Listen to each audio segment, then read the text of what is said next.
Hey guys! Tonight we begin with the strange and shadowy year of 5 and 36. A year so thoroughly cursed that even medieval peasants, who were not exactly strangers to misery, looked around and said, yeah, something's definitely wrong. So, before you get comfortable, take a moment to like the video and subscribe, but only if you genuinely enjoy what I do here. And let me know in the comments where you're tuning in from and what time it is for you. It's always fascinating to see who's joining us from around the world. Now, dim the lights and maybe turn on a fan for that soft background hum. And let's ease into tonight's journey together. Let's set the scene. It's the early 6th century. You're a merchant, a monk, or possibly just someone hoping your turnip harvest doesn't fail again. Life isn't exactly glamorous, but it's predictable. The seasons come and go. The sun rises, does its job, and you complain about it like usual. Then 536 hits, and suddenly the sun doesn't. At first, it's subtle. A few gray mornings, a sky that just seems a bit off. People squint, farmers mumble. Someone makes a joke about the gods oversleeping, but the clouds don't clear. The light stays dim. Days pass, weeks. The sun continues its half-hearted routine like it's doing the bare minimum to not get fired. Across Europe and Asia, something is clearly wrong and not in the rain ruined my toga kind of way. The Byzantine historian Procopius, not known for dramatics, wrote that the sun gave forth its light without brightness. That's historian speaking, for this is deeply unsettling, and we are all going to die. Other chroniclers describe a dry fog that blanketed the world. Not smoke, not mist, just a weird lingering grayness that refused to go away. It didn't blow off with the wind. It didn't rain. It just hovered there like the planet itself was trying to send a vague atmospheric warning, and no one was picking up. The result was a year that didn't behave. Crops failed to ripen. Trees stopped growing. Birds migrated in circles. And humans, being humans, tried to explain it. Some said it was divine punishment. Others blamed sorcery, eclipses, or the sins of their neighbors. One guy probably blamed it on a goat. History never wrote his name down, but, he was there. Meanwhile, the average person, the villager, the farmer, and the overworked scribe just had to live through it. No sun meant colder weather, less food, more confusion, and absolutely no idea how long this cosmic prank was going to last. 536 didn't start with a bang. It started with silence, a weird sky, a creeping sense of dread, and the unmistakable feeling that something was broken. And spoiler, it was just getting started. So, the sun is up technically, but it's not really participating. It's 5:36, and across the world, people are looking at the sky like it owes them an explanation. What once was a reliable, bright, mildly judgmental sun has now been replaced with a pale, low-effort disk that looks like it's calling in sick. You get more warmth and enthusiasm from a dying candle. Eyewitnesses from Constantinople, China, Mesopotamia, and Ireland all noted the same unsettling thing. Daylight was barely distinguishable from twilight. You'd wake up and assume it was dawn. At noon, you'd assume you'd gone blind. At sunset, well, good luck figuring out when that was. The sun no longer set so much as wandered off quietly mid-conversation. Contemporary writers describe the sun as bluish and without shadow. Now, if you're wondering what kind of sun casts no shadows, congratulations. You're asking the same question every terrified 6th century human was asking right before they panic-prayed into their stew bowl. In China, they reported that stars were visible during the day. Let that sink in. You're tending your rice fields. Look up and see the constellations. That's not weather. That's the sky's soft resetting.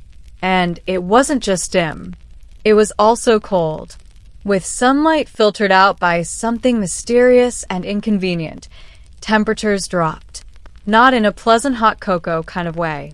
More in your spring crops think it's January, and your toes have stopped cooperating kind of way. It's worth noting that the people of 536 had no concept of atmospheric science.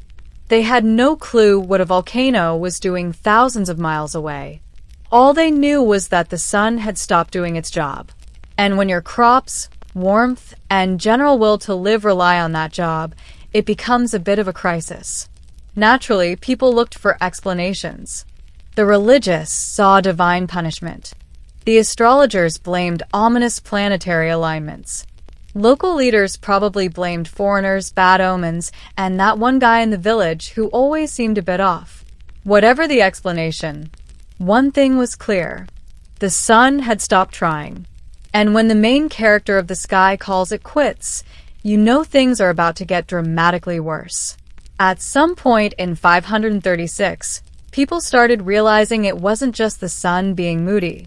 The entire atmosphere had decided to act weird. Across continents, reports came in of a strange phenomenon. A lingering dry fog that didn't behave like any normal weather. It wasn't mist.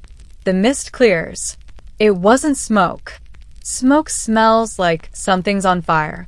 This fog was just like a vague, damp ghost following everyone around, ruining visibility and morale in equal measure. Procopius, the ever-grim Byzantine historian, described the sun as emitting light without brightness and claimed this ghost fog hung over the world for a whole year. That's 12 months of not seeing the sky properly, not knowing what time it is, not knowing what season it is, and wondering whether this is just what life looks like now. In the East, Chinese sources noted yellow dust falling from the sky and, in an extra dash of surrealism, summer snow. Imagine waking up in July to find your crops frosted over and your chickens very, very confused. Ireland's annals speak of a failure of bread, which is poetic code for mass starvation and also deeply Irish. You know things are grim when the bread is the first to abandon you. So, where was this fog coming from? We now believe it was the aftermath of a volcanic eruption, or possibly more than one. Think of it as nature's version of someone blowing out birthday candles with way too much enthusiasm and ruining the entire party. Ash and sulfate aerosols got blasted high into the stratosphere, where they hung out for months, reflecting sunlight, blocking warmth, and making sure your winter jacket became a year-round fashion statement. Of course, the people of the 6th century didn't know any of this. All they knew was that the world had become dim, cold, and vaguely cursed. Crops wouldn't grow. Rivers slowed. Entire regions stopped receiving rainfall. Livestock began dying off or just walking into the fog out of existential dread. Probably. And just when people started getting used to this new Twilight Zone reality, nature decided to spice things up by throwing in a bonus pandemic. Because what's better than fog that won't leave? A plague that follows it. Eventually, centuries after everyone had finished panicking and or starving, science showed up late but helpful. Historians and climate scientists armed with ice cores and radiocarbon dating asked, what made the sky go full Gothic in 536? The answer, volcanoes.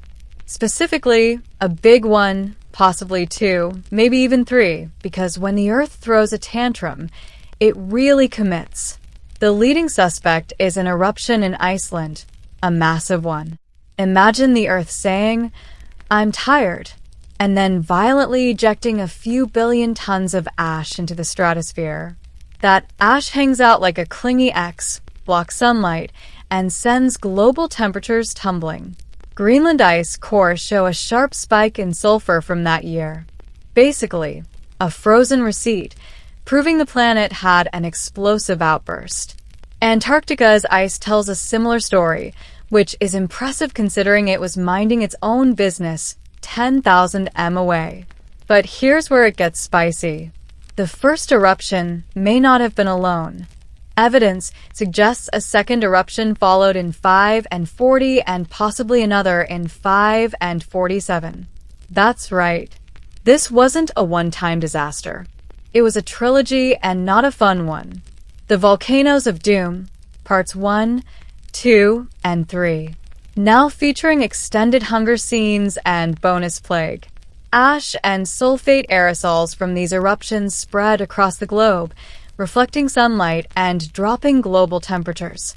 Think of it as Earth's way of applying a thick layer of SPF 5000 to the entire planet, just without the sunscreen smell. In places like Mesopotamia, this meant failed harvests and economic collapse. In China, snowfall in summer. In Europe, grain prices skyrocketed. And not in the cool stock market way, more in your neighbor just sold his goat for a sack of moldy oats kind of way. And just to be clear, nobody in 536 knew what a volcano was. They didn't connect the dim sun to some mountain thousands of miles away, having an existential crisis. They just looked up, saw permanent twilight, and assumed God was in a bad mood, which, to be fair, is what it felt like. And while modern science now understands the mechanics, back then, all they had were terrified priests, terrified farmers, and skies that looked like the world had forgotten to wake up. So the sun's on strike, the sky looks like it needs therapy, and nobody knows what season it is anymore. Welcome to 536, now with bonus hypothermia. Thanks to our ash-spewing volcanic villains, Earth entered what scientists now call a volcanic winter. That sounds cool until you realize it wasn't metaphorical. Global temperatures dropped by up to 2.5 degrees Celsius, which in medieval terms is roughly equivalent to your entire food supply just dying. Now, if that doesn't sound dramatic to your modern, centrally heated ears, try growing crops in a world where summer is colder than your ex's text replies. Wheat, barley, and grapes, they all just sat there in the dirt like, yeah, no. This wasn't a short-term cold snap, either. Tree ring data from all over the world, including Ireland, Scandinavia, North America, and Asia, shows stunted growth across the board. Trees weren't flourishing. They were barely surviving. And if the trees were struggling, you can imagine what that meant for the people trying to eat things that grow on them. Frosts arrived earlier. Snow lingered longer. Spring became a rumor. And farmers had to pretend they knew what they were doing while watching entire fields fail like poorly planned medieval group projects. In China, records describe yellow dust falling like snow. And in Korea, people wrote of summer frosts. In Europe, summer didn't come at all. Or if it did, it showed up drunk and left early. Meanwhile, animals weren't cooperating either. Herds thinned out. Some died, some migrated, and some simply refused to breed, which is fair enough. What followed was a perfect storm of failing crops, starving communities, and the growing suspicion that the world was ending very slowly and in extremely gloomy lighting. It wasn't just the cold. It was the confusion, the not knowing, the sheer unpredictability of the seasons. People had calendars and festivals and planting schedules, and none of them made sense anymore. You might plant in April only to watch frost kill everything in May. By June, you're eating pine bark stew and pretending it's soup. So, yes, the world got colder. But the real chill was the creeping dread that the warmth might never return. By the time the sun had faded and the temperatures had dropped, it was clear something else was dying. 2. Hope and wheat, but mostly wheat. In a pre-industrial world where nearly everyone was either farming, eating what farmers grew, or stealing from someone who had, a bad harvest wasn't just a bummer. It was an existential crisis. And in 536, it wasn't just one bad harvest. It was one after another, until people forgot what full stomachs felt like. Crops didn't stand a chance. With sunlight at a medieval minimum and cold air sneaking in like a disapproving in-law, fields across Europe and Asia simply stopped cooperating. Barley barely sprouted. Wheat gave up halfway. Grapes? Forget it.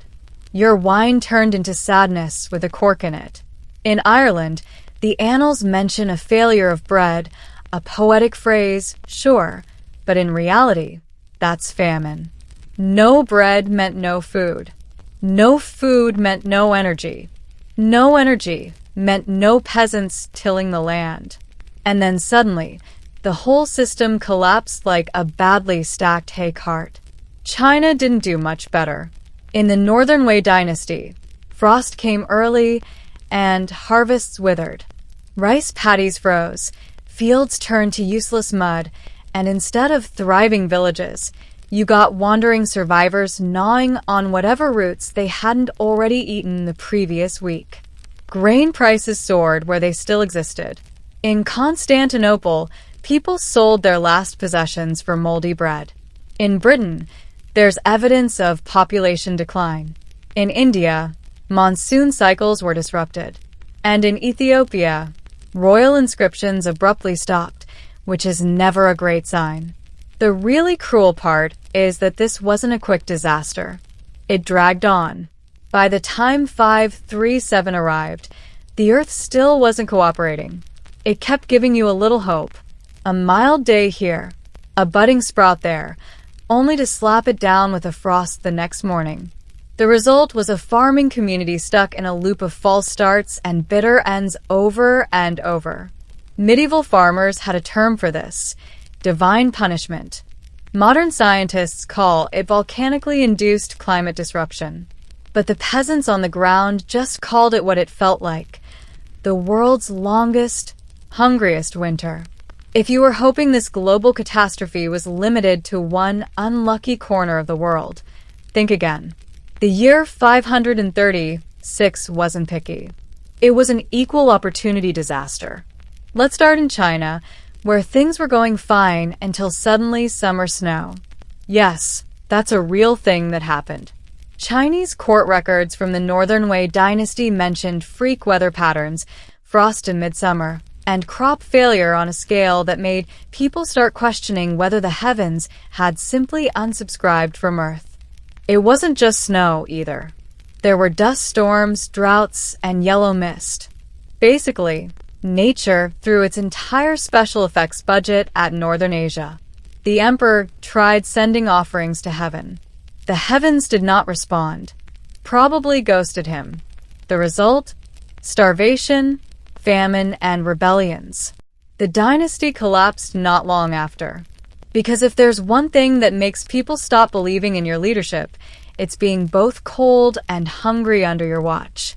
Meanwhile, across the world in Ireland, the monks were scribbling grim little notes in their annals. Things like failure of bread from the 12th year to the 15th, which in medieval monk speak is like screaming into a pillow. That phrase, failure of bread, sounds poetic. It also means no wheat, no oats, and no porridge, which for the Irish of the time meant they were one bad harvest away from eating moss and whatever didn't run away fast enough.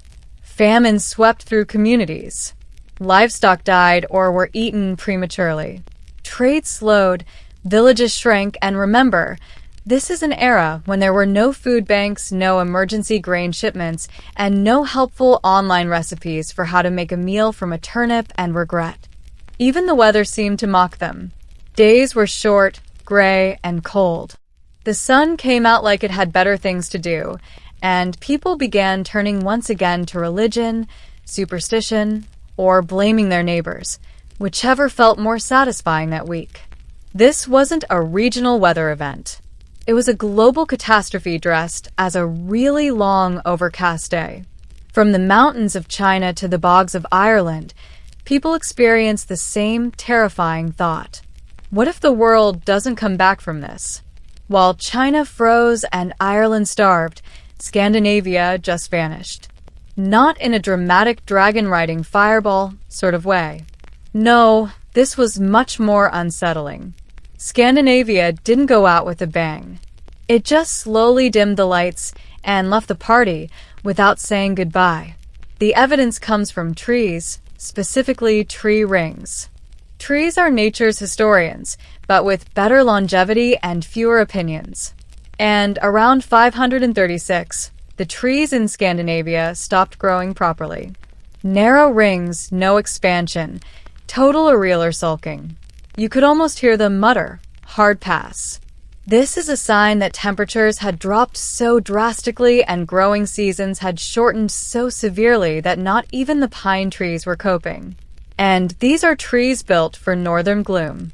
Archaeologists also note a disturbing decline in human activity. Settlements go quiet. Farms are abandoned. Burial sites show a drop-off. It's as if entire communities said, "You know what? We're done here," and walked into the woods, possibly to starve, possibly to flee, possibly because even Vikings need a break from existential dread. This happened before the Viking Age officially began, which is important. By the time the North started raiding monasteries and terrifying everyone from Ireland to Byzantium, they had already survived one of the worst environmental collapses in history. Some scholars even suggest that the trauma of this period, the famine, the isolation, and the population collapse, helped shape Norse culture. That grim, fatalistic worldview, the sagas about cold, cruel gods, and long winters that never end. Yeah, that might have been less mythology and more accurate weather reporting from 536. And because the landscape was already unforgiving, the sudden climate catastrophe didn't just hurt, it devastated. Livestock herds would have been cold. Food stores emptied. Entire family lines might have ended in a single season. But unlike some parts of the world, the Scandinavians didn't leave behind dramatic chronicles or impassioned complaints. They left silence and empty spaces where people used to live, which in some ways is worse. It's one thing to read about suffering in a scribe's rant. It's another to dig up a village and realize nobody ever came back. Now, while the sun was ghosting the rest of the planet, let's check in on the Byzantine Empire. Specifically, its glittering capital, Constantinople. Enter Emperor Justinian the Fern, a man with grand ambitions, a killer legal code, and absolutely no idea he was about to preside over one of the most catastrophic decades in human memory. Before 536, Justinian had been on a roll. He'd codified Roman law into the Corpus Juris Civilis. He'd funded enormous building projects like the Hagia Sophia. He was conquering old Roman territories like someone on a nostalgia tour. Things were going suspiciously well. Then the sky turned gray. The temperature dropped. The food ran out. And the empire that never sleeps got hit with the worst vibes possible. Constantinople, being a city that relied heavily on imported grain, was not amused when harvests failed in Egypt. Bread prices soared. Famine crept into the capital. And because that wasn't bad enough, the darkness in the sky made people wonder if the end times had finally RSVP'd.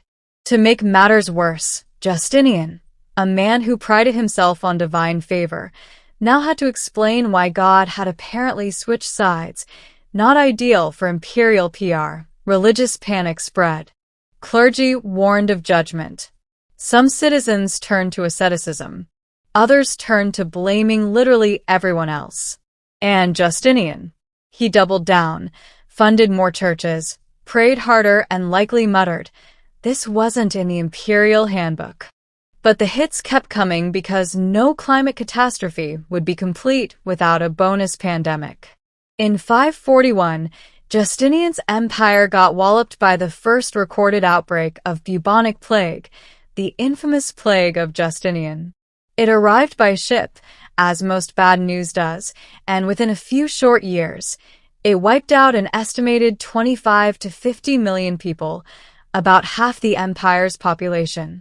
Justinian himself caught it. He survived somehow, but his body wasn't the same, and neither was his empire. Rebellions broke out. Military campaigns stalled. Bureaucrats died faster than they could be replaced. And all Justinian wanted to do was restore Rome's glory. Instead, he ended up as the emperor who got hit by darkness, famine, plague, and disappointment in that order. As if 536 hadn't already won the gold medal in historical suffering, nature decided to introduce a new player to the misery team, disease. Specifically, the bubonic plague, starring in its terrifying debut performance as the Plague of Justinian. This wasn't your run-of-the-mill sniffles or a medieval case of eating the wrong mushroom. This was a full-blown pandemic straight from the pages of future nightmares. And it hit at the worst possible time, which, in fairness, was sort of the decade's theme. By the year 541, just as the sun still hadn't fully recovered and everyone was either freezing or starving, or both, the plague casually rolled into Constantinople via grain shipments.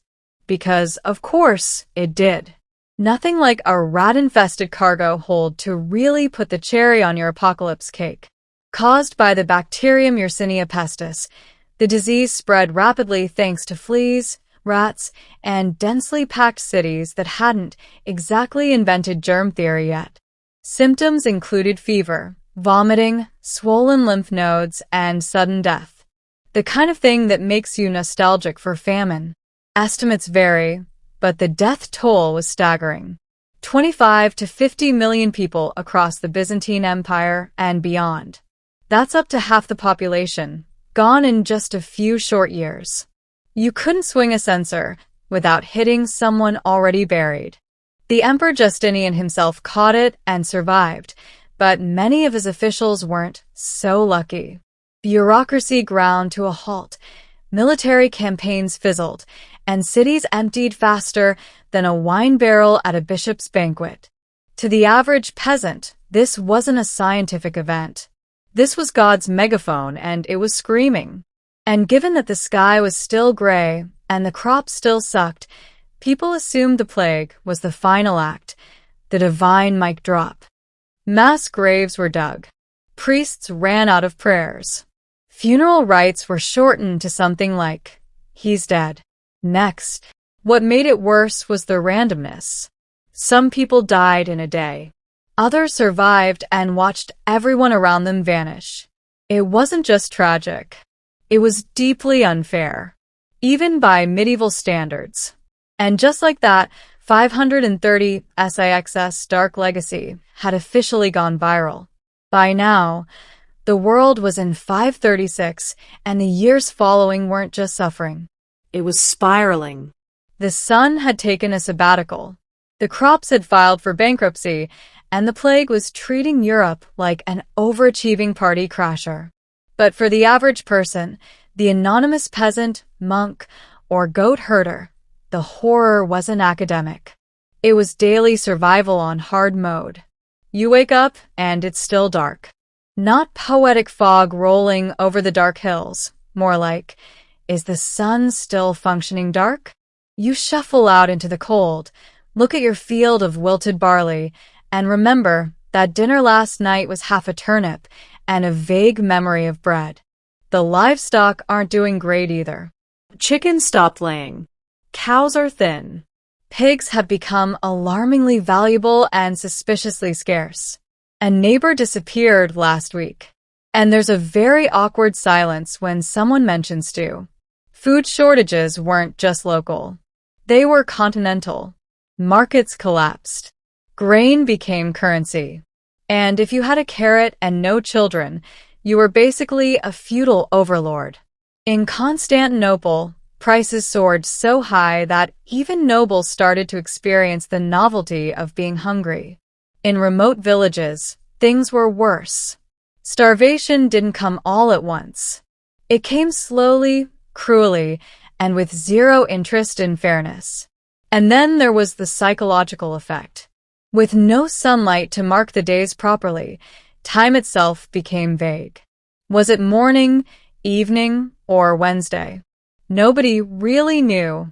They just kept working, praying, and hoping the sky would eventually apologize. Spoiler, it didn't. The clergy preached repentance. The nobles hoarded food.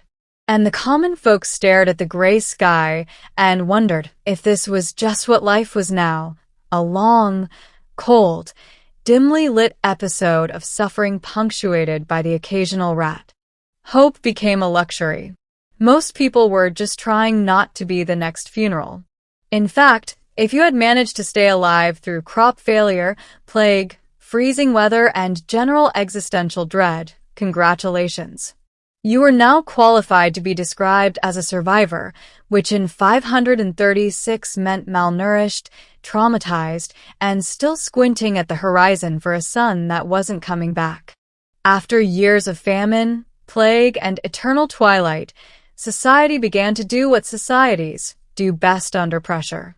Fall apart in slow motion while insisting everything is fine. It wasn't just about hunger anymore.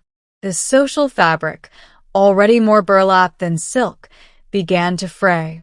Hierarchies broke down, labor systems collapsed, and people started behaving less like a community and more like contestants in a very bleak survival game. Local governments, if they hadn't fled or died of plague, struggled to maintain order. Coinage lost value. Trade routes dried up. And justice, let's just say if you stole a loaf of bread, you either got a sermon or a sword, depending on how recently the local magistrate had eaten. The aristocracy didn't come out of this looking great. Many hoarded food. Some tried to raise taxes, yes, during a famine, which was either brave or suicidal, depending on the peasant-to-pitchfork ratio. Others simply fled their estates and left the serfs to figure things out on their own. Spoiler, they did not. Religious institutions, meanwhile, became both sanctuary and scapegoat. Some priests told the starving masses to repent harder. Others tried to help, handing out what meager stores they had. And then there were those who decided this was the perfect time to proclaim the apocalypse and start a new sect in the woods. Moral boundaries blurred. Theft became common. Violence rose. If someone in your village had food, they were suddenly both very popular and very nervous. And remember, there was no central news, no plague tracker app, no reliable updates from distant cities, just rumors of divine punishment, of demons, of sunlight returning in distant lands, or of entire regions wiped off the map. People fled cities. Villages disappeared. Entire regions depopulated. And with no one left to maintain roads, fields, or temples, even the landscape began to unravel. Civilization didn't collapse with fire and glory. It just quietly thinned out like someone erasing a painting with a wet cloth. The historians of the time weren't writing about politics anymore. They were writing about how the sky still hadn't turned blue. In short, the world didn't end. It just lost track of itself. Eventually, after years of death, darkness, and what must have felt like a very elaborate divine prank, the world began to recover. Not with a bang. Not with sunshine breaking through the clouds in a cinematic crescendo. No, more like a tired sigh and a few patches of sunlight. That didn't feel like a cruel joke. By the early 540s, the mysterious ash veil began to dissipate. The sun, as if returning from a poorly explained vacation, started shining again, tentatively, like it wasn't sure it was welcome. Crops slowly began to grow again. Not well, mind you, but they grew. Farmers started planting with hope instead of pure desperation. And when something green poked out of the dirt, they didn't immediately cry from despair, just mild disbelief. In Constantinople, grain prices finally stabilized. Bread, once a sacred artifact, became edible again. The empire limped forward, patching holes in its economy and pretending everything had been part of the plan. In rural villages, new generations were born, ones that didn't remember the sunless years. And those who had survived. They aged with the expressions of people who had seen too much weather and not enough soup. Culturally, the trauma left a mark. Some scholars believe the doomy tone of later medieval apocalyptic literature had roots in these years. Because once you've lived through famine, plague, social collapse, and fog that won't go away, it's hard to write cheerful poetry about springtime again. The population across Europe and Asia remained significantly reduced. Entire settlements had vanished, and rebuilding wasn't just about houses. It was about relearning how to live like humans again instead of cold, hungry ghosts. And even as normalcy returned, people lived with a kind of existential caution. Like the planet might turn off the sun again, just to see what happens. The Byzantine Empire staggered back to its feet. China's dynasties reshuffled and adapted. Scandinavia reemerged, and eventually those Norsemen would sail out and become everyone else's problem. But in the background of all that, a collective quiet relief that the worst might just be over. For most of history, the year 536 remained a confusing entry in the something really bad happened file. Ancient writers knew it was awful. Medieval chroniclers muttered about darkness and famine, but nobody had any idea why the sun had ghosted humanity, unless you counted God as mad or demons ate the sky as explanations. It wasn't until the 20th century, when humanity developed the ability to drill into ice instead of just falling through it, that the mystery started to crack. Enter the ice cores. Long cylinders of ancient frozen layers pulled from Greenland and Antarctica like the Earth's extremely passive-aggressive memory sticks.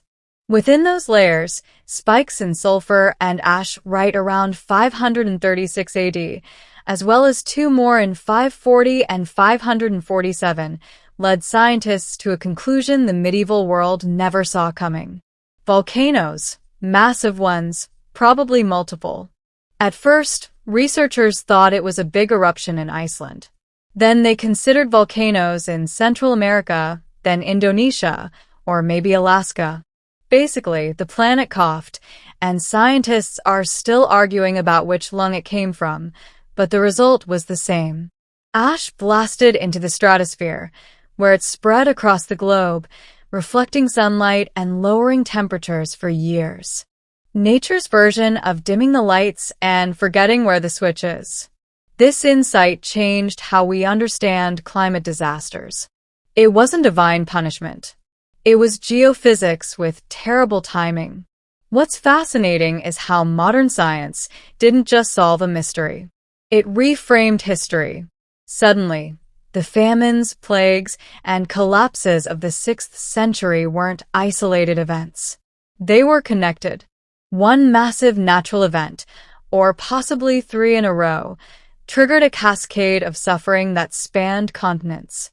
Even more sobering, it could happen again.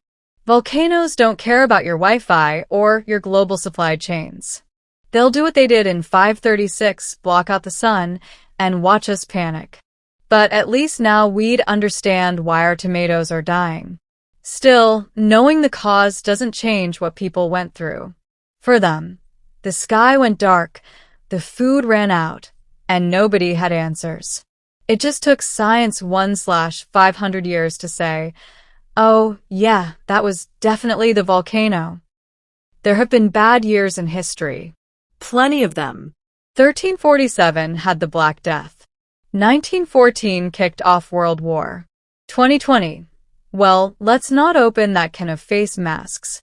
But 536 AD still holds a special, encrusted place in the top 10 most unpleasant human experiences list.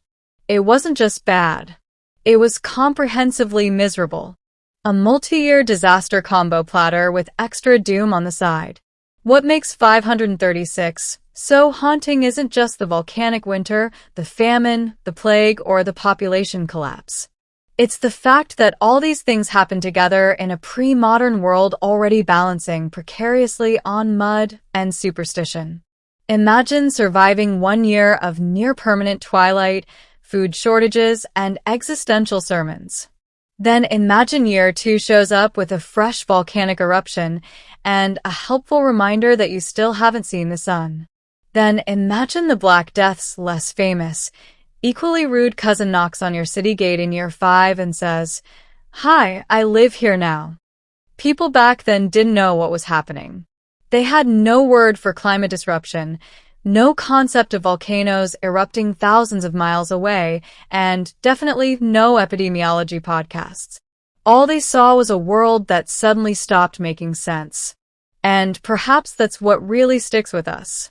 Because even now, with satellites, scientists, and 24/7 news cycles, there's something profoundly unnerving about a year when the sky went out and nobody knew why. It reminds us that nature doesn't need a reason. The planet can at any time throw a tantrum powerful enough to send us scrambling back to firewood and guesswork. And yet, people endured.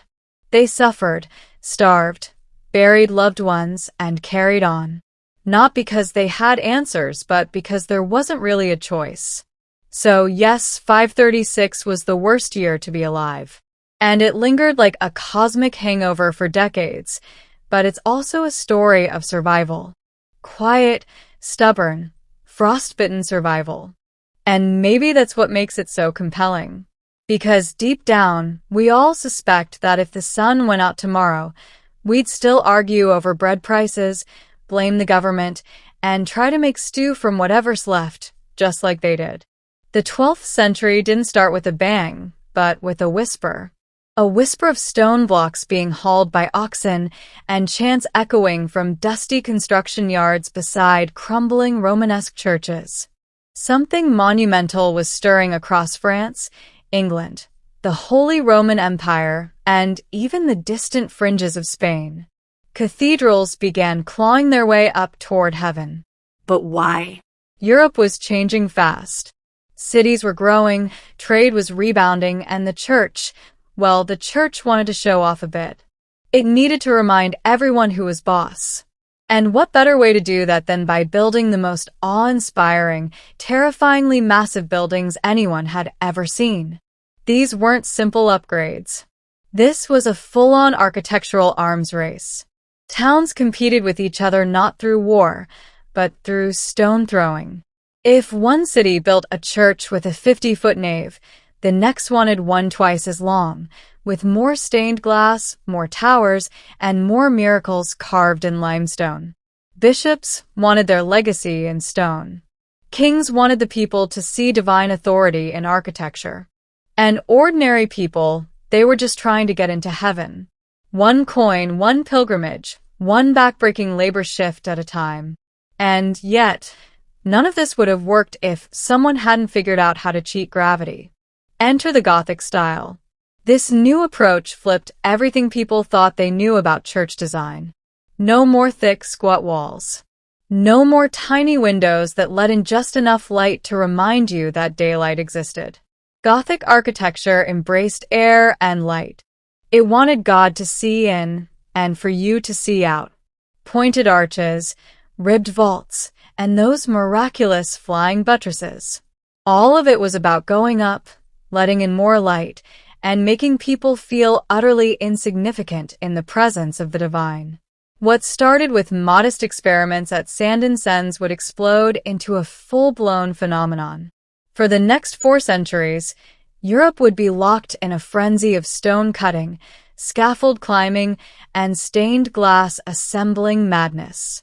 And the craziest part is that most of these cathedrals took centuries to build. Entire generations would be born and die before the final spire was added. This wasn't just construction.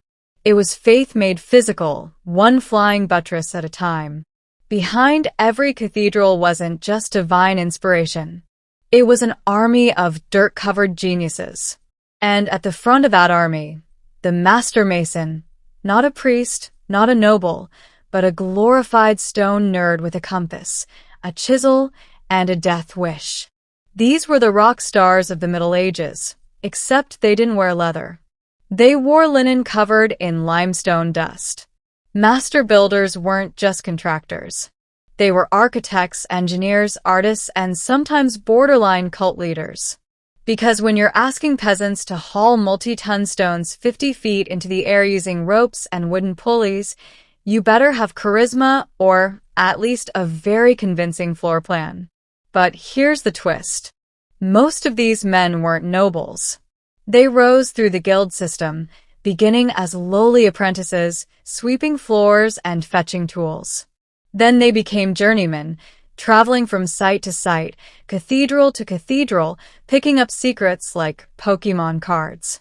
Only after decades of experience and possibly losing a few toes would one be trusted with the title of master and the terrifying math. Without calculators or modern geometry textbooks, these builders figured out how to distribute weight from ceilings the height of a redwood tree across vaults, down columns, and out through flying buttresses. If they got it wrong, entire sections could collapse and often did. There were collapses in Bow, in Lincoln, and even in parts of Cologne. Each disaster became a lesson for the next project. But for every failure, there was a marvel. The precision in places like Raz or Amy Cathedral is enough to make modern engineers sweat. These men calculated angles by eye with strings and chalk, creating load-bearing marvels that still stand centuries later. They worked with stone cutters, woodworkers, glaziers, and laborers in what was essentially the most chaotic group project of the century. They didn't just draw blueprints. They commanded entire construction ecosystems. And sometimes they died before their vision was completed, leaving their successor to guess what on earth they were thinking when they sketched that weird triple arch over the nave. Gothic cathedrals weren't just big. They were alive with stories, symbols, saints, monsters, and morals chiseled into every surface. If you couldn't read Latin, no problem. The stone would preach to you. Let's start with the portals. These weren't doors. They were divine gatekeepers. Imagine walking into church beneath rows of saints, apostles, and the Last Judgment, all staring down at you, carved into arch after arch, Jesus at the center, serene but judging. Sinners are being dragged to hell by demons right next to merchants and bakers. A subtle message: pay your tithe or else. And gargoyles. They weren't just medieval water spouts. They were theological bouncers, meant to terrify evil spirits and perhaps a few ill-behaved parishioners. Grotesques snarled from rooftops, stretching their stone faces in eternal agony or laughter. Some were demons, some were hybrids, dogs with human faces, and bishops with wings. Every cathedral had a beast carved into its skin. Inside, the columns weren't plain cylinders. They were forests of symbolism. Capitals at the tops of pillars held tiny sculpted dramas. Cain killing Abel, drunken Noah flashing his sons, or monks fighting snails, don't ask. The choir stalls were even cheekier. Hidden in the woodwork were carvings of flatulent peasants, lusty monks, and animals doing very unholy things. But it wasn't all jokes and damnation. The stonework was also a Bible in 3D. From the creation to the Passion of Christ, from Old Testament kings to obscure local saints, every inch taught a lesson. These cathedrals were theology textbooks for the illiterate. Monumental sermons froze in limestone. And the artisans worked in secret. Most didn't sign their names. Their reward wasn't fame. It was faith. Though occasionally one would sneak in a signature, a tiny self-portrait perhaps, or a carved insult aimed at a rival mason 2 levels below. The stone told stories but also served as propaganda. Kings, bishops, and local patrons often demanded their own faces appear beside saints. Political rivals were turned into demons. Enemies of the church found themselves eternally boiling in bas-relief hells. Step inside a Gothic cathedral, and the first thing you'd notice after your neck started to ache from looking up is the light. Not just sunlight, but colored light. Divine light. Light that told stories and made you feel like you'd walked into another world entirely.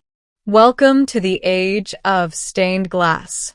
In the Gothic mind, the light wasn't just illumination. It was theology. God was light. And the cathedral was supposed to be a taste of heaven on earth. So, of course, it needed windows that glowed with celestial fire. The windows were massive, especially compared to their Romanesque predecessors.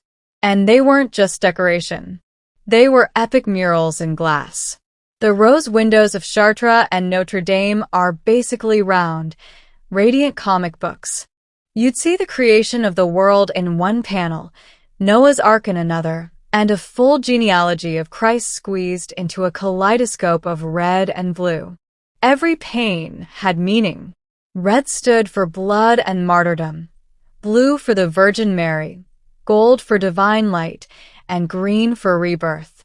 Each piece was hand-cut, painted with fine lines of iron oxide, then fired in a kiln. The result was glass that could outlast kingdoms. These weren't solo projects either. Stained glass artists worked in teams. Designers, colorists, painters, and glass cutters all orchestrated like a medieval film studio, and the funding was often crowdsourced. Local guilds would sponsor entire windows, sometimes sneaking in a self-serving panel at the bottom. This window was donated by the fishmongers. May their herring always be fresh. The effect on worshippers is pure awe. Imagine you're a peasant from a village where your biggest excitement is the yearly pig slaughter. Then you walk into the chart, and boom, walls of light, saints beaming down in ruby and sapphire, halos blazing brighter than the sun. It was like stepping into the New Jerusalem. But there was more than just beauty. The windows preached.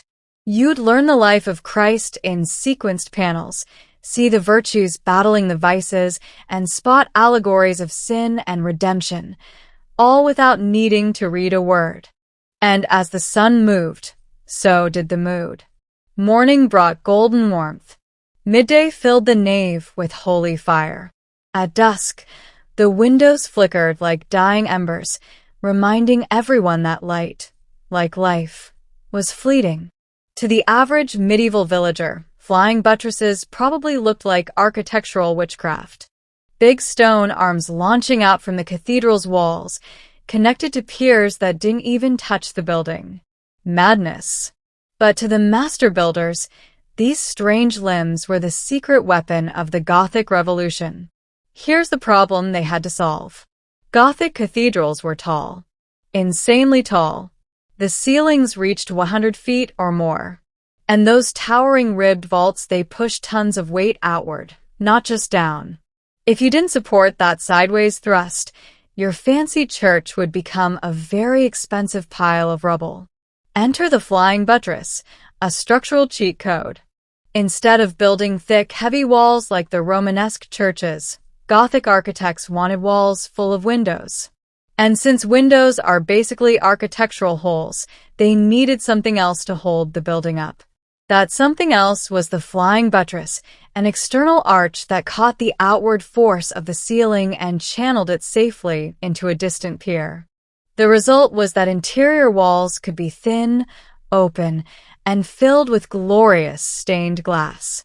But these weren't just functional bones. They became part of the cathedral's aesthetic. Builders sculpted them, decorated them with pinnacles and crockets, and even turned them into miniature stone forests. Look at Notre Dame of Paris or Amy Cathedral, and you'll see these buttresses marching like Gothic soldiers around the apse. Each one was a mathematical triumph. They had to be placed precisely, angled correctly, and balanced with the exact amount of counterweight. Too weak, and they'd snap under pressure. Too strong, and they'd crush the nave. It was a medieval Goldilocks problem, except the porridge was tons of granite, and failure meant disaster. Of course, not every experiment went well. Beauvais Cathedral famously overreached. It aimed to be the tallest of them all, but despite flying buttresses and reinforcements, parts of it collapsed several times. It remains unfinished to this day. Proof that even the best builders could fly too close to the architectural sun. But when they got it right, the effect was gravity-defying. You'd walk into a space that felt like it was floating. Walls disappeared. The ceiling hovered like a cloud. And you had to ask yourself, how is this even standing? At some point, Gothic builders looked up at their already impressive cathedrals and said, what if they were taller? And thus began one of the strangest arms races in medieval Europe. The vertical competition to see who could poke God in the eye first. Towers weren't just about ringing bells or getting a good view of the town square. They were statements of wealth, of faith, and of raw civic ego. Cities weren't content with modest steeples. They wanted the tallest, the most dazzling, the one pilgrims would talk about long after their feet stopped bleeding. Each cathedral had its own approach. NRAM in Paris grew two massive twin towers that loomed like stone guardians over the Seine. Chartres stacked its towers unevenly, one Romanesque and one later Gothic, because symmetry is for cowards. And Cologne Cathedral. It set out to become the tallest structure in the world. Construction began in the 1200s. They didn't finish until the 1880s. That's commitment. Spires came next, the pointed hats of the Gothic world. Not just towers, but elongated spheres that reached absurd heights, defying logic and daring gravity to try something. Salisbury Cathedral spire, for instance, stands over 400 foot tall. They built it without steel or modern cranes. Just ropes, muscle, and a bit of medieval recklessness. But going higher came with danger. Every inch upward increased the load, the sway, and the risk. High winds could snap unsupported spires. Lightning strikes were constant.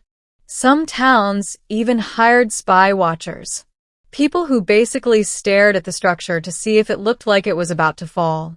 And yet people kept building. Part of it was theological. The higher the structure, the closer to God. But part of it was also psychological. These were skyline wars.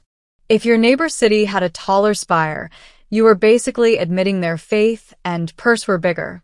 Unacceptable. The result is a jagged forest of stone erupting across Europe. These towers weren't just for looking pretty. They held bells the size of wagons, clock mechanisms, and even relics. Some doubled as watchtowers or defensive platforms. Others just existed to impress, intimidate, or occasionally terrify. Gothic towers didn't whisper heaven. They screamed it. But for all the power and ambition in stone, the real heartbeat of a cathedral lay somewhere else. In the human drama of those who built, worshipped, and sometimes died within them. Beneath every towering cathedral was a foundation of bone, figuratively and sometimes literally. These monuments to faith weren't built by angels or saints. They were built by muddy-booted, callous-handed humans, stonecutters, carpenters, glaziers, blacksmiths, and a small army of anonymous laborers who got none of the glory and all of the back pain. Let's start with the masons. They weren't just stone stackers. They were craftsmen who turned quarried rock into load-bearing poetry. A master mason might have designed the cathedral, but it was the ordinary journeymen and apprentices who did the carving, chiseling, and hauling. Every block had to fit perfectly. No margin for error. A mistake could mean collapse. Then there were the carpenters. They didn't just build scaffolding. They built machines. Giant treadwheel cranes powered by men walking like hamsters. Movable platforms. Precision wood forms for pouring mortar. The wooden framework inside a vault or arch had to be exact, or the whole thing would cave in the second they removed it. No pressure. And let's not forget the mortar mixers, the rope makers, the water haulers, and the guys who had to climb to the very top of a spire to install that one final stone. All for a few coins a week and the privilege of not dying on the job. Many laborers lived on-site in makeshift villages that grew up around the cathedral grounds. These camps had their own rules, their own food stalls, and likely more than a few taverns. Accidents were frequent. Tools slipped, stones cracked. Sometimes, entire scaffolds gave way. Injuries were often fatal, and workers were simply replaced. But why did they do it? For some, it was steady work in a world with few options. For others, it was a way to serve God, to be part of something eternal. And for the few literate or ambitious ones, it was a path to guild membership, even social mobility. Most never saw their work completed. A cathedral could take 100 years or more. One mason might carve a corner of a doorframe, knowing that his grandson would finish the opposite side. That was the rhythm of cathedral building. Long, grueling, generational. You didn't build for yourself. You built for eternity. And though we don't know their names, their fingerprints are still there in the stones, in the glass, and in the weightless arches that somehow still stand. You've seen the outside. You've marveled at the spires and light-drenched glass. But what was it for? Step inside a Gothic cathedral in its prime, and it wasn't just a building. It was a cosmic stage, and the Mass was the main performance. The day began at dawn when monks or canons would chant the first of 7 daily prayers. If you were a peasant, you didn't come for those. You came on Sundays, feast days, or when the bells rang loud enough to remind you that salvation might be at stake. The Mass wasn't a quiet affair. It was sensory overload. Incense clouded the air. Bells rang at key moments. Latin chants echoed off the stone, reverberating through the vaulted ceilings. You might not understand a word of it, but that wasn't the point. You were witnessing the divine, not attending a lecture. And then there were the relics. Nearly every cathedral had one. A saint's finger, a splinter of the true cross, a vial of holy tears, and some real, most creatively acquired. These weren't just curiosities. They were spiritual powerhouses. Pilgrims traveled hundreds of miles to see them, touch them, or be near them. And where pilgrims went, money followed. Relics meant prestige, donations, and a booming souvenir market. Special events turned the cathedral into a full-blown theater. Think of coronations, royal weddings, funerals, or Easter masses with choirs stacked in balconies, organs roaring, and bishops in gold-threaded vestments processing down the nave.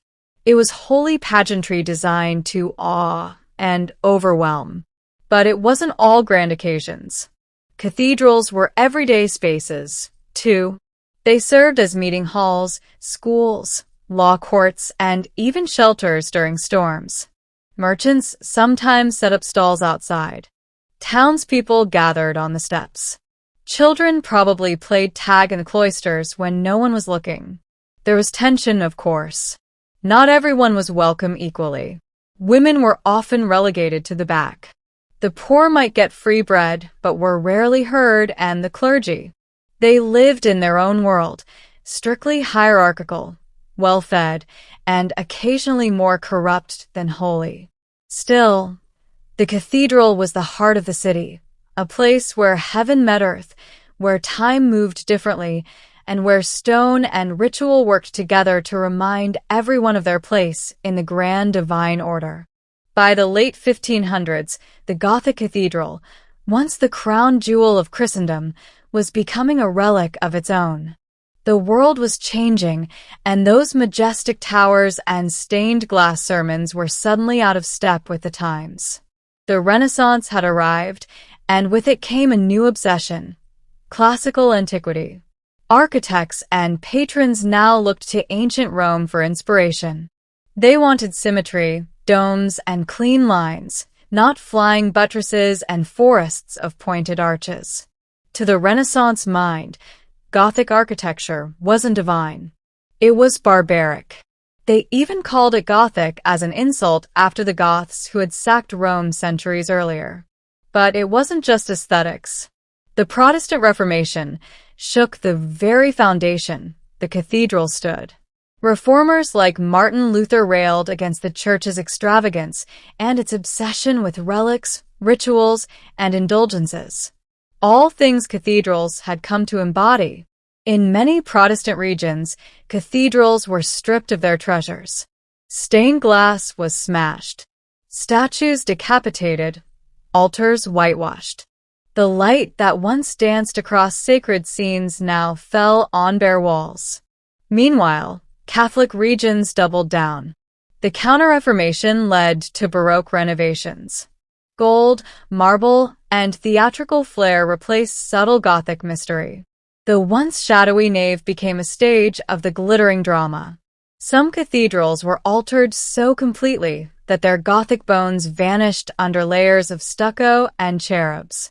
And let's not forget the financial collapse. Wars, plagues, and shifting trade routes meant less money for grand projects. Many cathedrals were left unfinished. Towers stopped mid-rise. Spires became stumps. Skilled guilds dissolved. The age of master masons faded like smoke through a broken rose window. But the death of the Gothic wasn't the end of its story. In the 19th century, a Gothic revival swept across Europe. Romanticism rekindled a fascination with the medieval. Writers like Victor Hugo turned decaying cathedrals into literary stars. Restoration campaigns, some careful, others catastrophic, tried to bring back their former glory. Think of Notre Dame before the fire. Think Cologne Cathedral, finally finished after centuries. Today, Gothic cathedrals still stand, some pristine, others battle-scarred. They are monuments not just to faith but to human ambition, imagination, and the desire to touch the heavens with stone. The Gothic boom may have ended, but its echo still rings through every arch, every shadow, and every beam of colored light. By the late 13th century, the age of Crusader kingdoms in the Holy Land was crumbling into dust. The great Christian conquests, Jerusalem, Antioch, and Edessa, had all fallen one by one.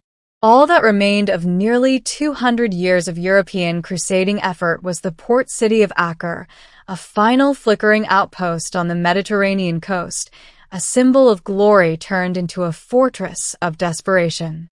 Acre wasn't just another city. It was the Crusader capital, the beating heart of what was left of the Kingdom of Jerusalem, a place of stone walls, Gothic churches, and clashing cultures.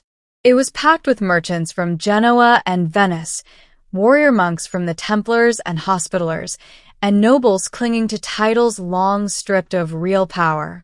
But beneath the wealth and towering battlements, Acre was a powder keg. The European factions within the city spent as much time fighting each other as preparing for the inevitable siege. The writing had been on the wall for years. The Mamluks, a military elite from Egypt, had steadily wiped out every Crusader stronghold in their path. Under Sultan Kalawan and later his son Al-Ashraf Khalil, the Mamluks crushed city after city. And they didn't negotiate. They erased. In 1290, a foolish spark ignited the storm. Newly arrived Crusaders, hot-headed and ignorant, massacred Muslim merchants in Acre during a drunken rampage. It was exactly the excuse the Mamluks needed. Khalil declared war.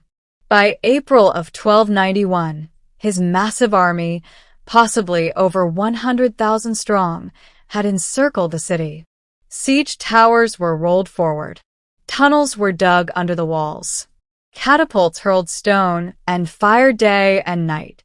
Inside the city, panic swelled. The defenders, while courageous, were hopelessly outnumbered. Appeals for reinforcements to Europe went unanswered.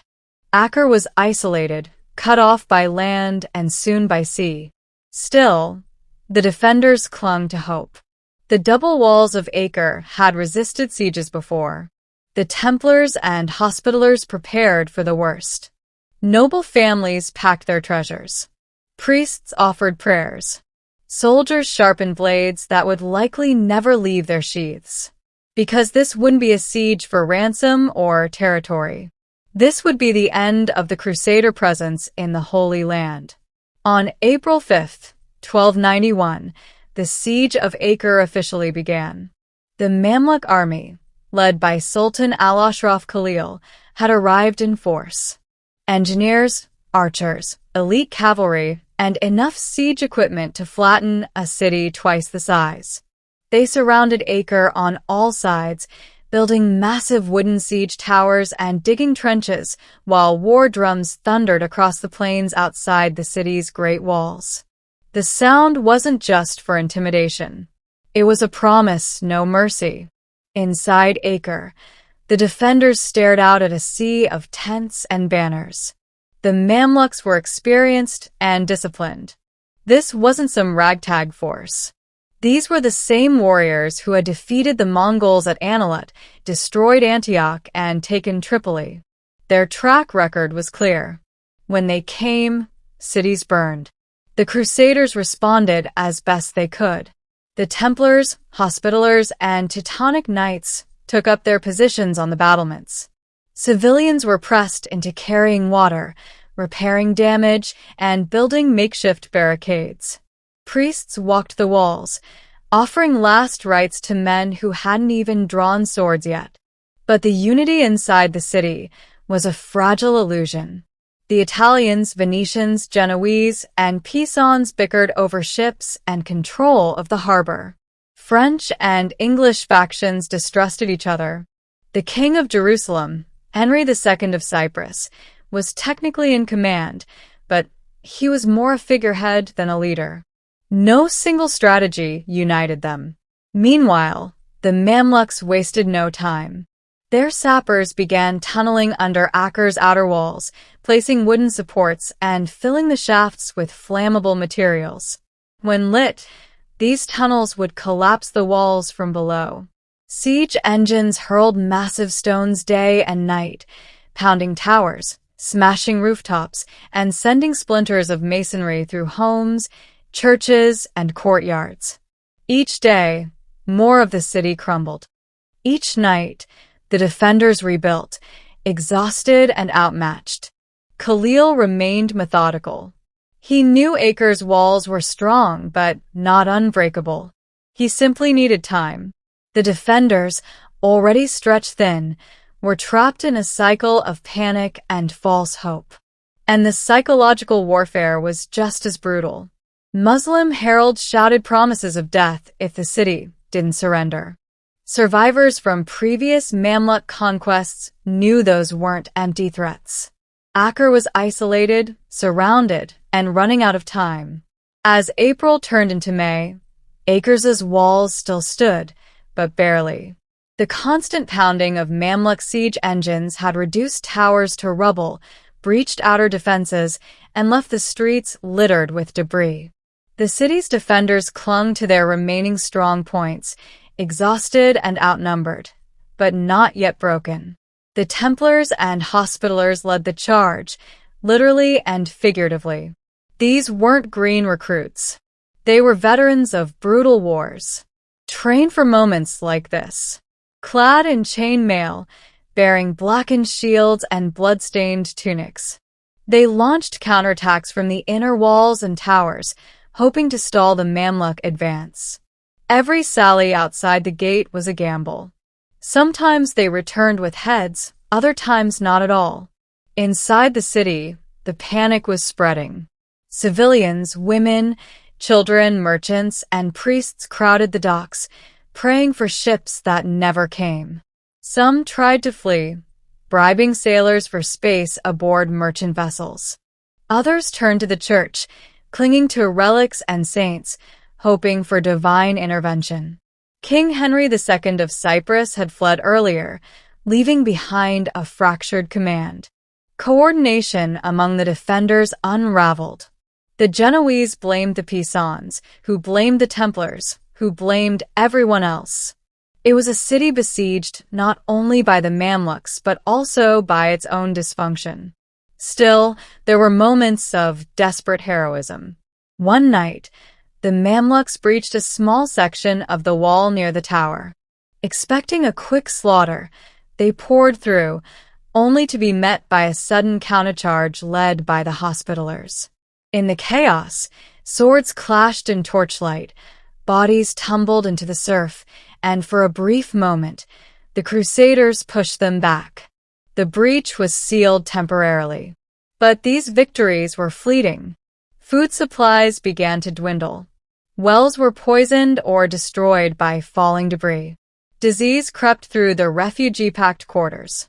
Rats fed on the dead in the streets, and morale rotted with them. The defenders were running out of everything: men, weapons, time. Sultan Khalil, meanwhile, remained calm. His engineers dug deeper. His catapults fired higher, and his archers filled the skies with arrows. He was in no rush. He knew Acre's time was measured in days, not weeks. And the final blow was almost ready. The defenders of Acre still prayed for a miracle.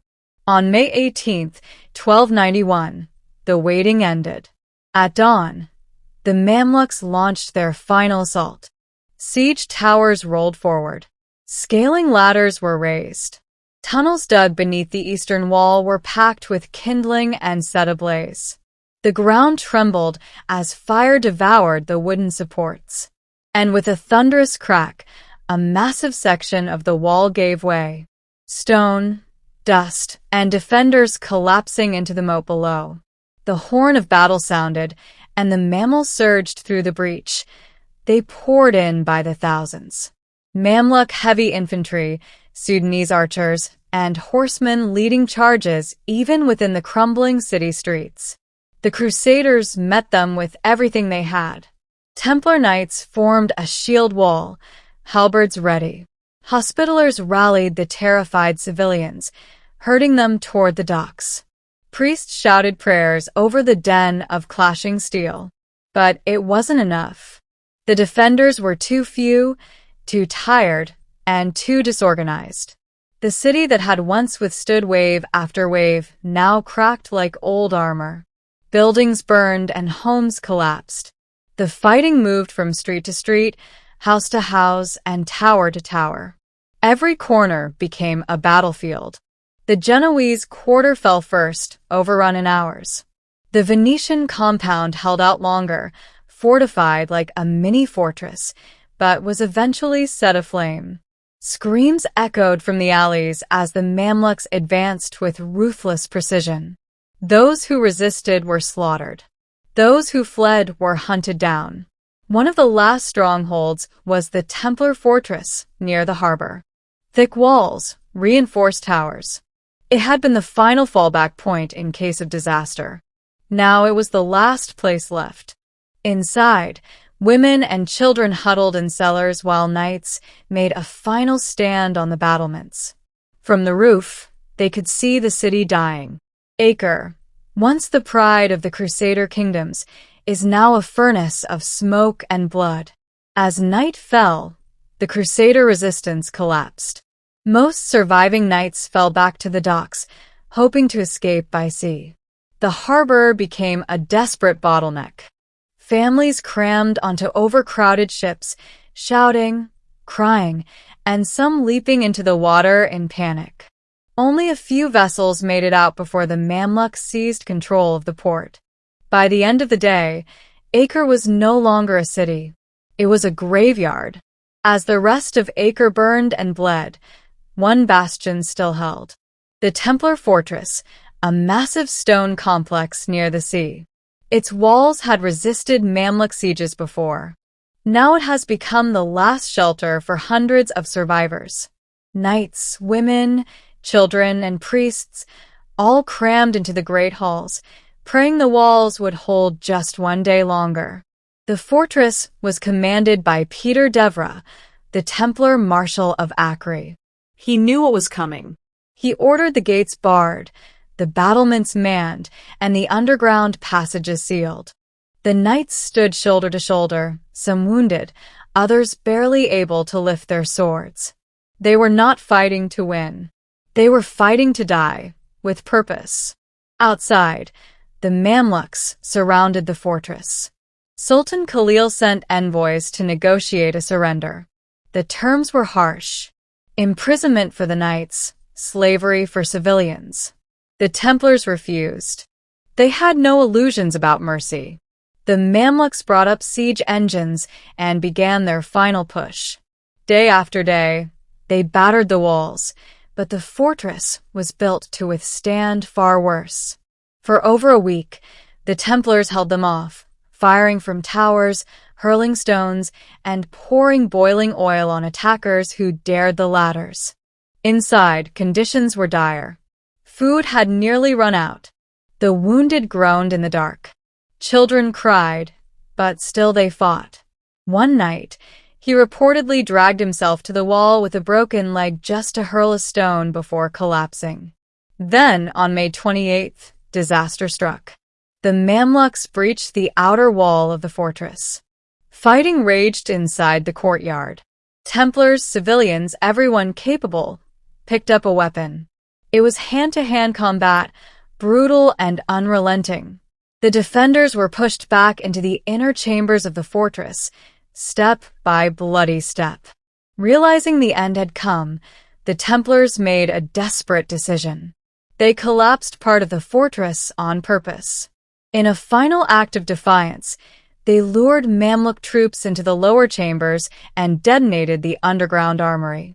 The explosion ripped through the walls, killing attackers and defenders alike in a storm of fire and stone. The fortress fell, but it didn't surrender. The last Crusader stronghold in the Holy Land had gone down, not with submission, but with fury. An acre was lost. The dream of Christendom in the East was shattered. When the smoke cleared, Acre was no longer a city. What had once been the vibrant capital of the Crusade estates, bustling with markets, churches, and foreign embassies, was now a field of ash and corpses. The Mamluks had taken it all street by street, wall by wall, and they left nothing behind but ruin. Sultan al-Ashraf Khalil didn't just want victory. He wanted erasure. He ordered the complete demolition of the city's fortifications. Every tower, every wall, every stone that had once protected the Crusaders was pulled down or shattered. The harbor was filled with rubble. The churches, some centuries old, were stripped, burned, or turned into mosques. What couldn't be reused was destroyed. The destruction was systematic. This wasn't vengeance. It was the strategy. Khalil wanted to make sure Acre would never again be a foothold for Europe. Never again a landing point for crusading armies. Never again a symbol of Christian presence in the East. Those few who survived, mostly non-combatants who'd been captured, were enslaved or executed. Some noble women were taken into the harems of Mamluk elites. Some children were sold in markets from Cairo to Damascus. Their names vanished. Their stories ended in silence. The sea was choked with the wreckage of broken ships and bloated bodies. And the stench lingered for weeks, months even. News of the fall reached Europe like a slap. Panic swept through the courts of France and England. Popes wept. Preachers called for another crusade. But the willpower was gone. The last spark of crusading fervor had died with the walls of Acre. The kings of Europe had their own wars and their own dynasties to worry about. The Holy Land was lost, and they knew it. The Templars, once the elite warriors of Christendom, were shattered by the loss. They returned to Europe, bruised and aimless. Their power would never recover. In less than 2 decades, they would be dissolved entirely, accused of heresy, tortured, and executed. The fall of Acre was the beginning of their end. And for the Mamluks, Acre's conquest was a jewel in their crown. The dream of a Crusader kingdom in the Levant had finally been crushed beneath their boots. But the deeper legacy of the siege was just beginning. Because while the city died, the myth of Acre, of Crusader glory and tragic collapse, was only just being born. The fall of Acre in 1291 wasn't just a military defeat. It was a historical exclamation point. For nearly 2 centuries, European powers had poured blood, treasure, and faith into the Holy Land. With Acre's collapse, the entire Crusader experiment came crashing down like its shattered walls. There were no more cities to retreat to. Tyre, Sidon, and Beirut, once strongholds, were quickly abandoned or surrendered. The Crusader states, once mapped in bold colors across Levantine coasts, vanished almost overnight. What remained was a faint memory, scattered relics, and the few who had escaped by sea, watching the smoke rise from the horizon. For the Christian world, it was a soul-crushing loss. The fall of Jerusalem in 1187 had been bad. But Acre, this was the last domino.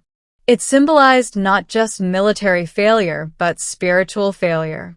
Popes issued desperate calls for renewed crusades, but they fell flat. Europe was exhausted. Internal wars, plagues, and economic shifts pulled attention away from the East. The Age of Kings, dawning, crosses, and leading armies into the desert was over. Meanwhile, the Islamic world celebrated. The Mamluks under Khalil had done what generations of Muslim leaders had dreamed of. They had wiped the Latin presence from the region. Cities were reclaimed, mosques re-established, and trade routes reopened. Islam once again controlled the heartlands of the Levant from Cairo to Damascus. And yet, not everything was so clear-cut. The Crusades had left behind deep scars. A cultural exchange, for better or worse, had transformed both East and West. Arabic texts had flowed into Europe. Architecture, medicine, and even food had changed.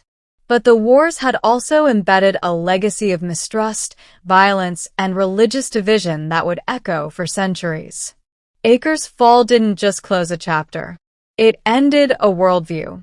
The idea that Europe could plant itself in the Middle East, enforce its will through divine mission, and hold territory in the name of faith is gone.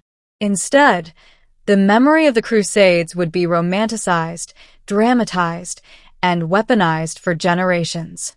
Knights in shining armor, noble quests, glorious failures. The truth was far messier, bloody, chaotic, and ultimately tragic. The fall of Acre marked the end of an era. But the Crusader myth was just beginning its long afterlife in legend. The fall of Acre sent shockwaves across Europe, not just diplomatically or religiously, but psychologically. For generations, Christendom had believed it was meant to control the Holy Land, that God was on their side, and that Jerusalem, Bethlehem, and Acre belonged to the faithful. Now, with the last Crusader stronghold gone, that illusion collapsed. The initial response was disbelief. Chroniclers wrote with outrage and grief. Priests blamed sin and corruption. Kings pointed fingers at each other. How could this have happened? How could an army of holy warriors lose to a sultan from Cairo? But beneath the surface, a quiet resignation set in. There would be no major crusade to reclaim Acre. No fifth, sixth, or seventh wave of European armies sailing to the east. Instead, Europe turned inward. The papacy shifted its focus to rooting out heresy at home. The Inquisition grew stronger. Monarchs redirected their ambitions to internal wars and dynastic struggles. The crusading spirit became more rhetoric than reality. In time, the image of Acre took on a different form in the European imagination. It was no longer a city. It became a symbol of lost glory, tragic bravery, and divine punishment. Songs and poems were written about noble knights fighting to the death. Painters and playwrights turned the fall into legend. But those who survived knew the truth. The refugees who had fled Acre, nobles, monks, merchants, and children, returned to Europe broken. Many found no homes waiting for them. Some were taken in by monastic orders. Others wandered, telling stories of fire and blood. The Teutonic Knights eventually shifted their operations to Eastern Europe. The Templars returned to France, where the shadow of Acre would follow them to the P. In political circles, the fall of Acre marked the beginning of a new phase. Power was now rooted in land and law, not a divine crusade. The era of religious conquest had reached its peak and was beginning its decline. And yet, Acre lingered. It lingered in memory, in propaganda, and in the way Europeans spoke of the East, a place of danger, mystery, and opportunity. A land lost and perhaps someday to be won again. The city itself had vanished. But the myth of Acre had just begun to spread far beyond its blackened walls.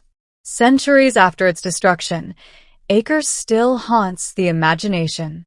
Its stones were ground to dust, its churches razed, and its walls pulled into the sea. But in the minds of European chroniclers and later historians, Acre became more than a city.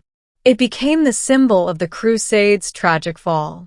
The place where chivalry died, where faith collided with futility, and where the dream of a Christian East was buried beneath Mamluk boots.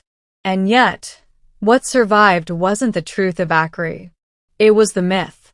Romanticized in ballads and epic poems, Acre's defenders have been remembered not as fractious warlords and disillusioned mercenaries, but as noble knights fighting valiantly to the end.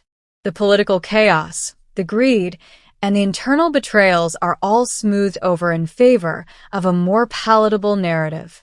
Martyrdom, heroism, and destiny lost. The irony is that those who had actually lived in Acre probably didn't see themselves as part of a grand epic. They were merchants, sailors, cooks, scribes, prostitutes, pilgrims, and people living in a complex, multicultural city where Arabic, French, Italian, Greek, and Latin mingled in the streets. A city of contradiction, of monasteries beside brothels, of crusading orders alongside Venetian bankers. It was never simple, but history rarely is. In the Islamic world, Acre's fall was remembered as a great victory, proof of Allah's justice, of the triumph over foreign invaders. But even that narrative often fades beneath the towering legacies of other Islamic conquests. For the Mamluks, Acre was one jewel among many.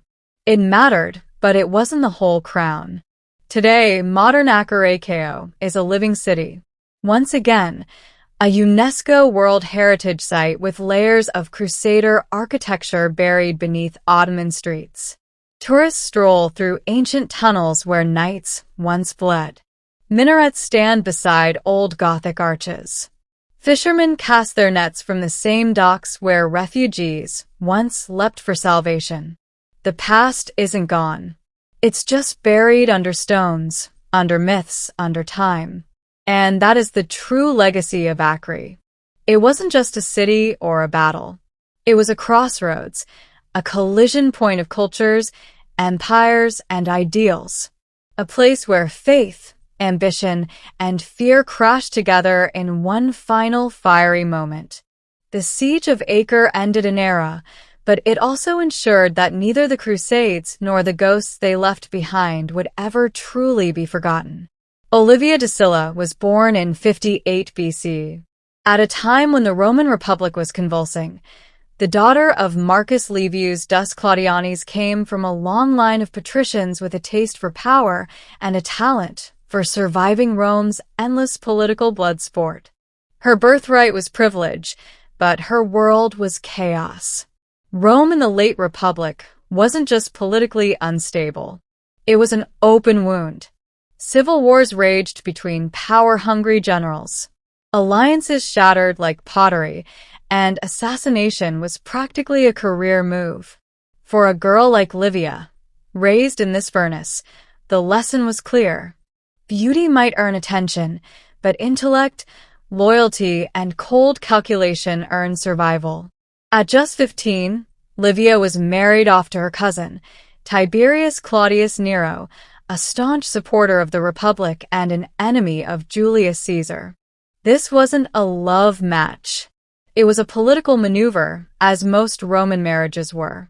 But young Livia quickly adapted to the role of a Roman matron. Loyal wife, mother-to-be, and quiet observer of the volatile tides around her. When Caesar was assassinated in 44 BC, the real fireworks began. Civil war returned with a vengeance. Mark Antony and Octavian, Caesar's heir, fought to fill the vacuum. And Livia, she and her husband ended up on the losing side. Pregnant with her second child, she was forced to flee Rome, moving from one temporary refuge to another, while her husband dodged Octavian's wrath. That journey through exile, hardship, and near constant uncertainty hardened her. And when she returned to Rome under a fragile amnesty, she didn't just return as a survivor. She returned as someone to watch. That's when she met Octavian. He was 24 and she was 19. Both were married. But when Octavian saw Livia, he saw something more than beauty. He saw an equal. Within months, both divorced their spouses. And in one of the most eyebrow-raising political marriages in Roman history, Octavian married Livia while she was visibly pregnant with her former husband's child. For the rest of her life, she would remain at Octavian's side.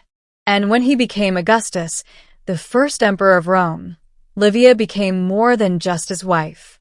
She became his advisor, his partner, and, some whispered, his puppeteer.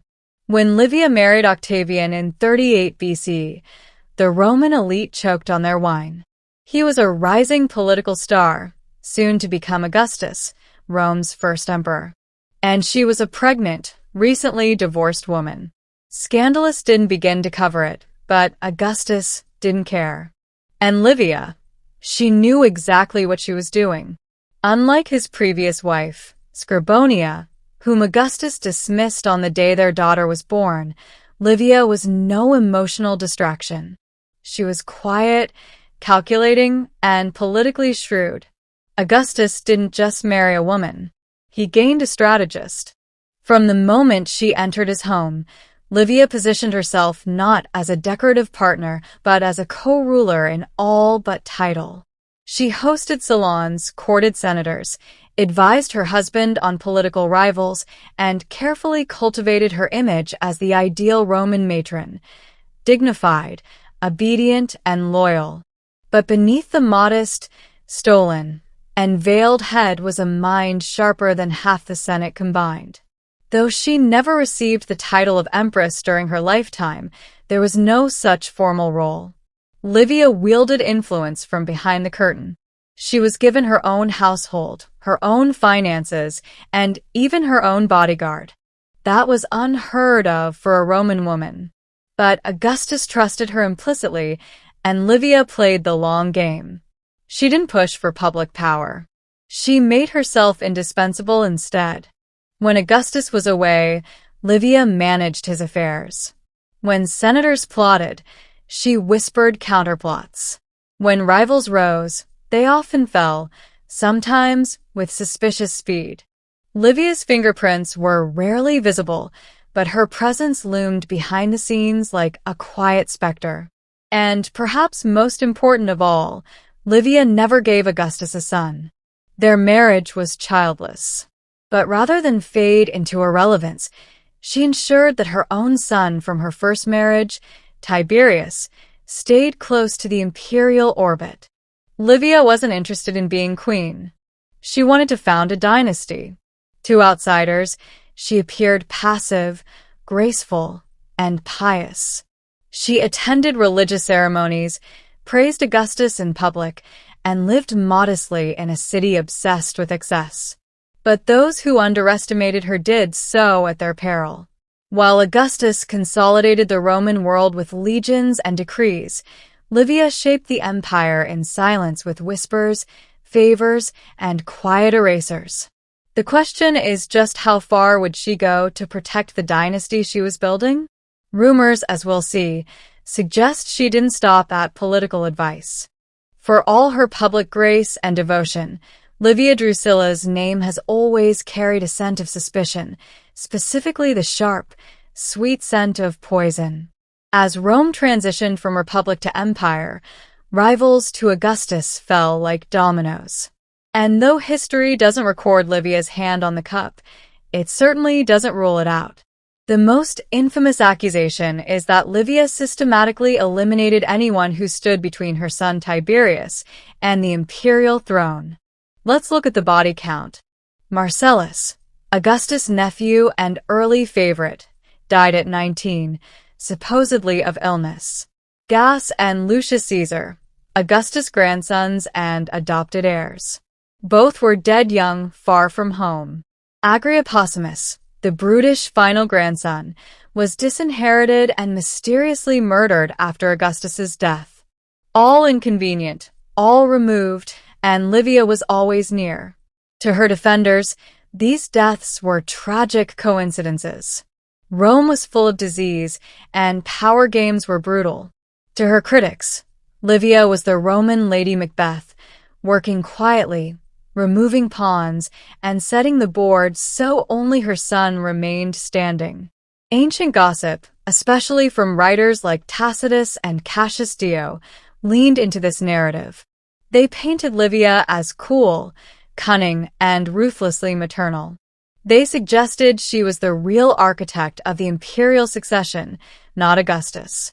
In some versions, she even docked Augustus's will or concealed his death long enough to secure a smooth transfer of power. But it's important to separate smoke from fire. There's no hard evidence that Livia poisoned anyone. No confession, no trial. Her alleged victims died far from Rome in ambiguous circumstances. The Roman elite loved a good conspiracy, especially when powerful women were involved. Still, the pattern is convenient. Too many rivals dead, too many inheritances redirected, too many murmurs in the dark. Even Augustus, who loved and trusted Livia deeply, once joked that she was more concerned with the empire than with his health. It may have been said in jest, but like most Roman jokes, it carried a dagger underneath. Whether Livia truly slipped poison into cups or simply outmaneuvered her enemies with charm and strategy, the result was the same. One by one, the path to power cleared. And as the years passed, it became undeniable. Livia wasn't just building a dynasty. She was eliminating the competition. Tiberius was no golden boy. He lacked the charm of Marcellus, the popularity of Gas and Lucius, or the legacy of Julius Caesar. He was awkward, cold, and deeply introverted. A man better suited for brooding alone on a cliff in Rhodes than standing at the head of the Roman Empire. And yet, thanks to Livia, Tiberius became emperor. Livia's mission to elevate her son wasn't easy. Augustus didn't trust him. Tiberius had a military mind but little love for politics. He was known for his moodiness, his disappearances, and his very public retirement from Roman life in 6 BCE, a sulky middle finger to both Augustus and Livia. But Livia was relentless. She orchestrated his return. Slowly, methodically, she eliminated rivals and wore down Augustus' resistance. With each imperial disappointment, Marcellus's early death, Lucius's sudden illness, and Gas's failed eastern expedition, Tiberius looked more and more like the least bad option. Eventually, Augustus adopted him formally as son and successor. It wasn't love, it was resignation. And when Augustus died in 14 CE, the empire passed to Tiberius. It should have been Livia's moment of triumph. Her son on the throne, her legacy secure. But power did strange things to Tiberius. Once in power, he grew even colder, paranoid, and suspicious. He left the city for long stretches, ruled through letters, and delegated power to the monstrous Caenus. He resented the Senate, the people, and increasingly his own mother. Livia, for her part, tried to maintain influence. She expected to be treated as Augustus had once treated her, as an advisor, a partner. She received the title Augusta, an unprecedented honor for a Roman woman. Coins were minted with her image, and statues were erected in her honor. She sat on a throne beside her son during public ceremonies, but behind closed doors, Tiberius simmered. He accused her of manipulating him, of orchestrating a life he didn't want. He reportedly refused to consult her. And most scandalously, he didn't attend her funeral when she died in 29 CE, leaving her corpse unburied for days. In a final public insult to the woman who had given him everything. Livia may have won the war for succession, but she lost the battle for her son's affection. Livia Drusilla understood something most Roman men didn't. Real power didn't always come from the Senate or the battlefield. It came from perception. And so, while Augustus crafted the empire, Livia crafted herself into the ideal Roman woman. Not a queen, not a ruler, but something far more dangerous, a symbol. She dressed plainly in traditional style and veil, never flaunting jewels or gold. Her hair was styled in the severe, modest fashion of Rome's matronly past. Publicly, she praised simplicity, virtue, and piety.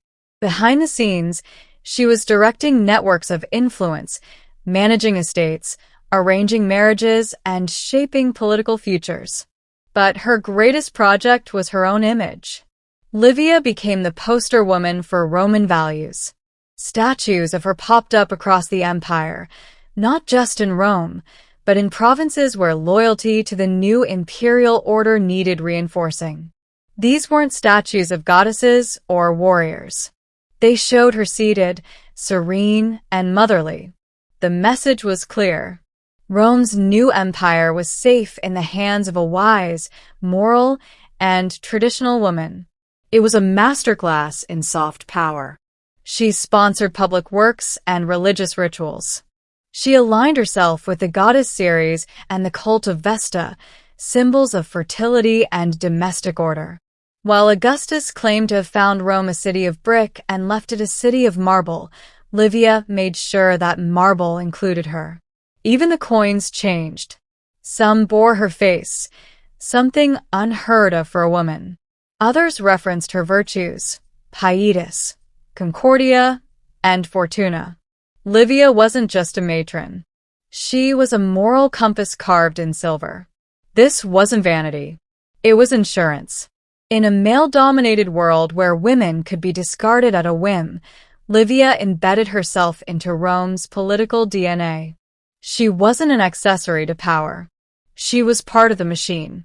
And Augustus played along. He mentioned her in his will. He left her a third of his fortune. He even adopted her into the Julian family posthumously, giving her the name Julia Augusta. A political move, yes, but also a recognition of her role in building the empire. Through image, through patience, and through ruthless charm, Livia turned herself into something new. A Roman woman too powerful to ignore, too revered to remove, and too intelligent to underestimate. When you look at the mess that was the Julio-Claudian dynasty, madmen, monsters, and megalomaniacs, you'd never guess it was built by a soft-spoken woman in a stall. But Livia Drusilla wasn't just Rome's first lady. She was its dynastic engineer. Her long game began with her own son, Tiberius. She cleared the board for him, but her ambitions didn't stop there. Her grandchildren, great-grandchildren, and stepchildren all were woven into a spider's web of alliances, betrothals, and strategic placements.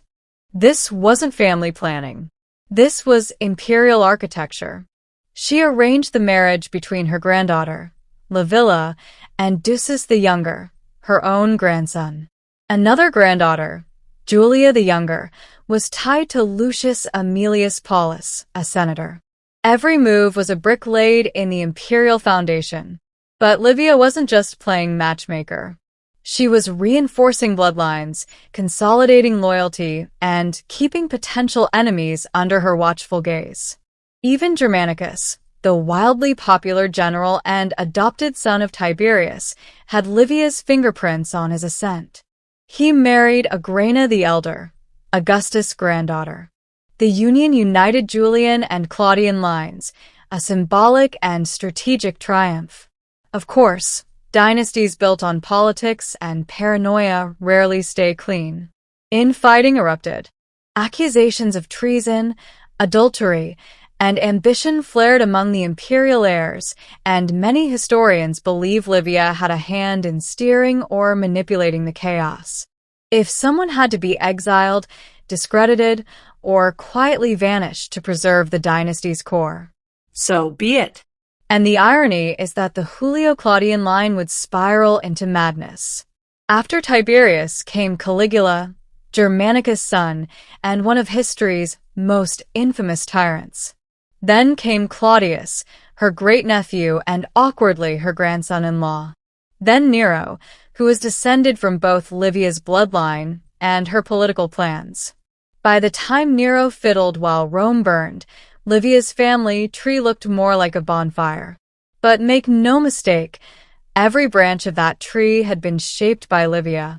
She didn't live to see the dynasty crumble, but she built its bones. While Augustus ruled an empire of marble and legions, Livia ruled a quieter empire, one of blood, marriage, and manipulation. Every emperor for the next half-century could trace his legitimacy back to her. In the history of dynasties, she wasn't just a link in the chain. She forged the chain. Livia Drusilla lived long, too long, if you asked her son Tiberius. She had survived Julius Caesar's assassination, the fall of the Republic, a dozen rival heirs, and the transition into empire. She outlived Augustus, outmaneuvered her enemies, and turned her family into gods. But in her final years, she found herself in an increasingly bitter standoff with the very man she had sacrificed everything to empower, Tiberius. Their relationship was never warm, but as emperor, Tiberius grew colder still. He resented her influence, her lingering presence in court, and her continued efforts to advise and perhaps control him. And Livia, having spent decades guiding an empire, was not about to quietly retire to her villa. The court became tense. Tiberius began retreating from Rome altogether, withdrawing to Capri in self-imposed exile. He left governance in the hands of Caenus, an ambitious and ruthless praetorian prefect. Livia remained in Rome, surrounded by statues, honors, and the eerie quiet of being revered but no longer needed. When she fell ill in 29 CE, her death was not met with the mourning one might expect for the matriarch of the Julio-Claudian dynasty. Tiberius refused to return to Rome. He didn't attend her funeral.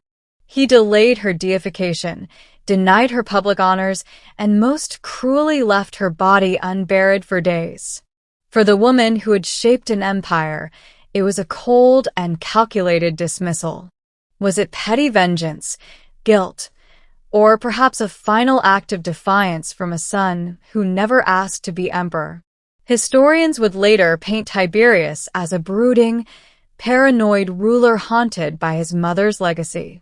Livia had orchestrated his rise, cleared his path, and ensured his power, but in doing so, she may have crushed whatever warmth existed between them.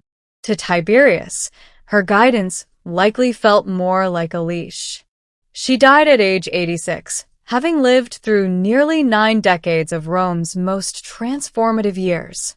No other Roman woman had ever wielded such sustained influence or held court at the side of emperors for so long. And yet her final chapter was marked not by triumph, but by silence, betrayed not by enemies, but by the very son she had raised to rule. Livia Drusilla died immortal. But Rome wasn't finished with her yet. Though Tiberius refused to honor her properly in death, the empire she helped shape still remembered. Her grandchildren, especially the Emperor Claudius, her own great-nephew and grandson-in-law, would eventually restore her place in the imperial pantheon. In 42 CE, over a decade after her death, Claudius formally deified Livia. She became Diva Augusta, a state goddess. It was a final cosmic promotion for the woman who had spent her life manipulating power from the shadows. Altars were built, and priestesses appointed. Her image joined that of Augustus in temples and ceremonies. In death, she became what no woman before her had ever been, a god sanctioned by the Roman state. But sanctification didn't come with forgiveness. For centuries, Livia's name remained entangled in rumor. Ancient historians, mostly male, were never quite sure what to make of her. Tacitus portrayed her as calculating and cold, a woman who excelled in the arts of her sex. Cassius Dio cast her as an empress in all but name, domineering, manipulative, and possibly responsible for more than a few conveniently timed deaths. Then came Suetonius with his blend of gossip and history.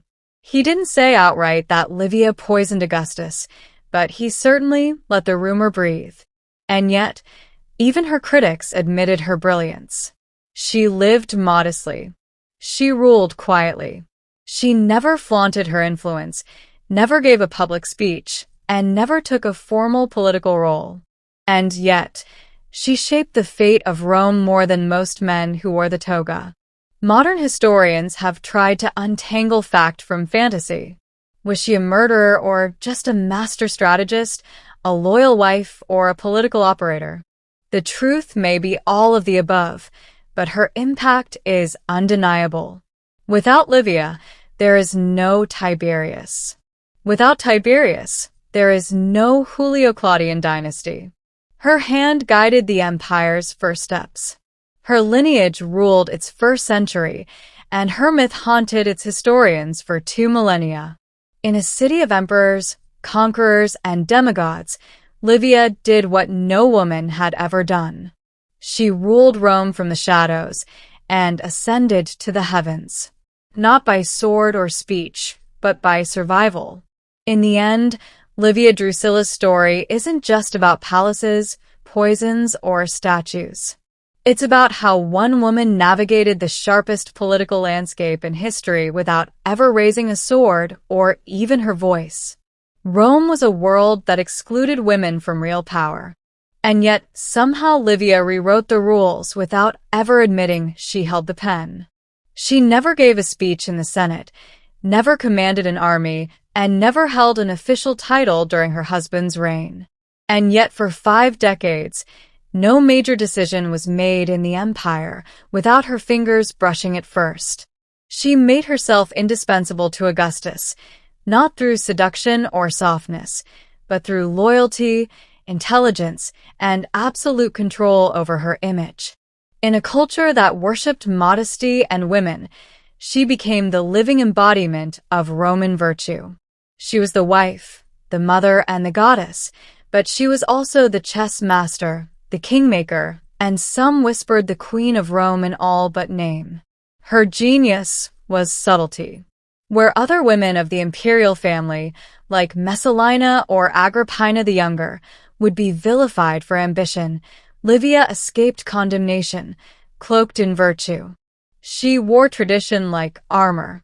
And in doing so, she created the blueprint for every powerful Roman woman who came after her. But her legacy is complex. The dynasty she built would unravel into madness and murder. Her descendants included emperors like Caligula and Nero, men whose excesses would stain the very name she had worked so hard to elevate. And her own relationship with Tiberius ended not in triumph, but in silence and coldness.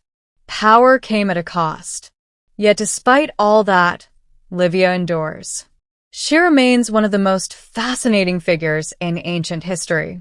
Not because she ruled Rome like a man, but because she ruled it like no man ever could, with patience, with silence, and with the terrifying brilliance of someone who understood that real power doesn't shout. It whispers.